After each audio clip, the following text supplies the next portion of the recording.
अंत भला तो सब भला। रोली की शादी उसके माँ बाप एक आलसी लड़के से करा देते हैं। चलो, रोली की शादी हुई और हमने गंगा नहाई। और क्या, बेटियां तो होती ही हैं बोझ। हाँ, पर अब क्या चिंता, उतार तो दिया बोझ तुमने, अब वो लोग समझे। ससुराल में रोली का पति कहता है, देखो, मैं कोई काम नहीं करता, ये बात तुम्हारे मम्मी पापा को बता दी थी मैंने। अब जो किराया आता है दुकान का, उसी से घर का गुजारा करना है। कभी भूल से भी कोशिश ना करना किसी चीज की डिमांड की। क्या मम्मी पापा को पता था कि आप कोई काम नहीं करते? और क्या, बड़ा अच्छे से पता था। उन लोगों को तो तुम बोझ लगती थी, बोल रहे थे कि बस शादी कर लो और कोई मतलब नहीं है। रोली को यह सुनकर बहुत गुस्सा आता है, लेकिन करती भी तो क्या, क्योंकि वो जानती थी कि उसके माता पिता ऐसे ही हैं।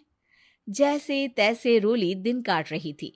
रोली को एक प्यारी सी बेटी होती है। धीरे धीरे वो बड़ी होती है और उसके साथ उसकी जरूरतें भी बढ़ती जाती हैं। सुनिए जी, अब तो सिमी बड़ी हो रही है, उसका स्कूल में दाखिला कराना है। मैंने अब तक तो जैसे तैसे समय काट लिया, लेकिन मैं बच्ची की परवरिश में कोई कमी नहीं रखूंगी। अरे क्या है यार, अब तो लगता है कोई ना कोई काम ढूंढना ही पड़ेगा। अब पति रोज काम की तलाश में जाता और बिना किसी काम के वापस आ जाता। रोली समझ जाती है कि पति के अंदर अब काम करने की क्षमता नहीं है। वो बेटी को उच्च शिक्षा देने के लिए कुछ करना चाहती थी, लेकिन करती तो क्या करती। एक दिन रोली की सहेली कहती है, रोली, मेरी कोई औलाद नहीं है। अगर तू मेरी औलाद को जन्म दे तो मैं तुझे तेरे मुंह मांगे पैसे दूंगी। अरे, तेरी औलाद को मैं कैसे जन्म दे सकती हूँ? सरोगेसी से। बच्चा मेरा और वैभव का ही होगा, लेकिन कोख तेरी होगी। ये संभव है रोली। रोली कुछ सोचकर कहती है, मुझे मंजूर है, लेकिन मैं इसका 2 लाख रुपया लूंगी। अरे कोई बात नहीं, मुझे मंजूर है। रोली खुश हो जाती है कि एक बच्चा पैदा करने का उसे 2 लाख रुपया मिलेगा। वो घर आकर पति को बताती है, वो भी खुश हो जाता है। अब क्या था, डॉक्टर के पास जाकर सहेली का बच्चा रोली की कोख में पलने लगता है। मुझे 20,000 चाहिए मेरे बेटी के एडमिशन के लिए। हाँ हाँ ठीक है, मैं उसके एडमिशन से लेकर सारे खर्चे उसके अकाउंट में डाल रही हूँ। रोली की बेटी का एडमिशन हो जाता है। रोली को लगता है कि वो अब सब कुछ ठीक कर देगी। दिन और महीने आगे बढ़ते हैं।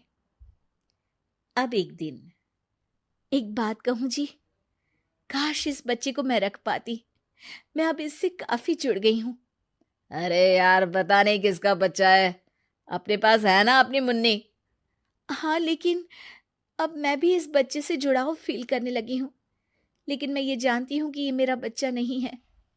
दोनों की जिंदगी ठीक चल रही थी, लेकिन कहते ना कि सुख का पल ज्यादा लंबा नहीं होता। एक दिन रोली की सहेली का फोन आता है। रोली, मुझे अब ये बच्चा नहीं चाहिए, मैं अपने पति को छोड़ रही हूँ। अरे लेकिन मुझे पैसों की जरूरत है, बच्चा तुम्हारा है, मैं क्या करूंगी?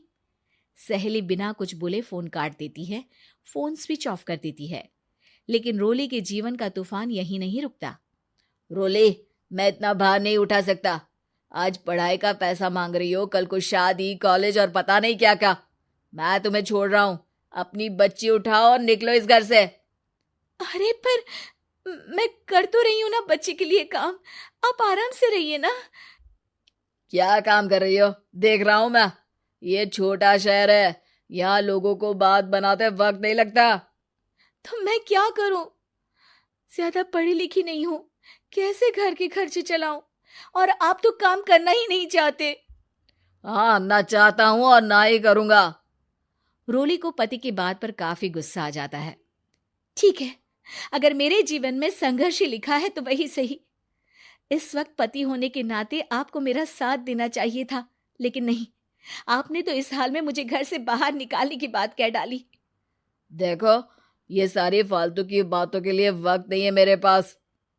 रोली, जिसकी कोख में किसी और का बच्चा था और साथ छोटी सी बेटी, पति का घर छोड़कर रास्ते पर आ जाती है।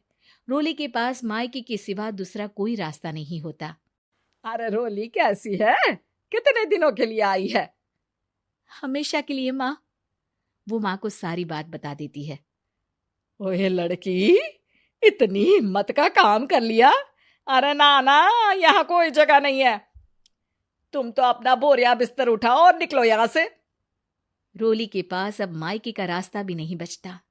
वो चुपचाप बच्ची को लेकर जा रही थी कि उसे दर्द होता है और वो डॉक्टर के पास चली जाती है और फिर वहां वो एक प्यारे से बेटे को जन्म देती है। कितना प्यारा है, कितने अभागे हैं इसके माँ बाप जो इसके पैदा होने पर भी नहीं है। तभी वहां डॉक्टर आ जाती है। रोली, बच्चे के पिता तुमसे मिलना चाहते हैं। आपका बहुत बहुत शुक्रिया। मैं इस बच्चे को पालूंगा, भले ही इसकी माँ ने इसे छोड़ दिया हो, पर मैं अपनी जिम्मेदारी निभाऊंगा। तो क्या आप मुझे इसके पैदा करने के लिए जिन पैसों की बात हुई थी वो भी देंगे? हाँ, और साथ ही आप चाहें तो मेरे घर में रहकर मेरे बच्चे की देखभाल भी कर सकती हैं। मैं उसके लिए आपको सैलरी दे दिया करूंगा। रोली को लगता है कि जैसे भगवान ने उसके लिए सुकून का रास्ता खोल दिया। वो अब मुकेश के साथ उसके घर चली जाती है, जहां रहकर वो उस बच्चे की देखरेख करती है। अब मुकेश के घर को रोली अच्छे से संभाल लेती है। उसके लिए खाना बनाने से लेकर बच्चों की देखभाल और घर की देखरेख। धीरे धीरे मुकेश को रोली से प्यार हो जाता है। रोली, तुम्हारी बेटी और मेरा बेटा बिल्कुल भाई बहन की तरह साथ रहते हैं। हाँ, आखिर है तो एक ही कोख के बच्चे, अटैचमेंट तो होगा ही ना। रोली, तुमने घर और मुझे दोनों को संभाल लिया। ये तो मेरा काम है। आपने भी तो मुझे छत दी जिससे मैं अपनी बेटी की पढ़ाई और भविष्य के लिए पैसे जोड़ सकूं।